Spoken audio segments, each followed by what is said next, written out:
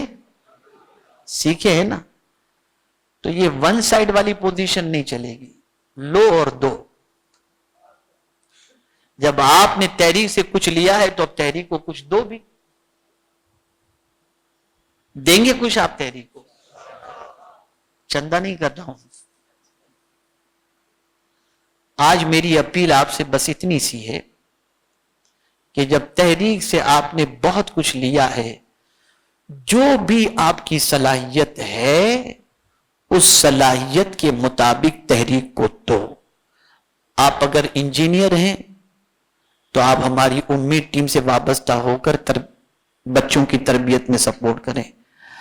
آپ جس فیلڈ سے جس طریقے سے بھی آپ کا تعلق ہے، کچھ نہیں ہے آپ کے پاس، نہ مال ہے، نہ پیسہ ہے، نہ ایجوکیشن ہے، اور ٹائم ہے، تو آپ ٹائم تحریک کو دو. ٹائم دو تحریک. سیکھو، دین سیکھو، اور دنیا کو بتاؤ ہم اس رسول کے ماننے والے ہیں جس رسول نے وقت کی قدر کی اہمیت ہمیں بتائی ہے، اور اس رسول کے ماننے والے ہیں جو رسول ساری دنیا کا بھلا چاہنے کے لیے آئے. ہم اسی رسول کے نقش قدم پر چل کر ہم لوگوں کی بھلائی کا انشاءاللہ کام کریں گے. تیار ہیں آپ؟ ہمارے مبلغین باہر ہوں گے، جو ملنا چاہتے ہوں، جو جس کام کے لیے اپنی قربانی دینا چاہتے ہوں وہ ہمارے ساتھیوں سے ملاقات کریں. وما علینا الا البلاغ المبین. السلام علیکم ورحمۃ اللہ وبرکاتہ.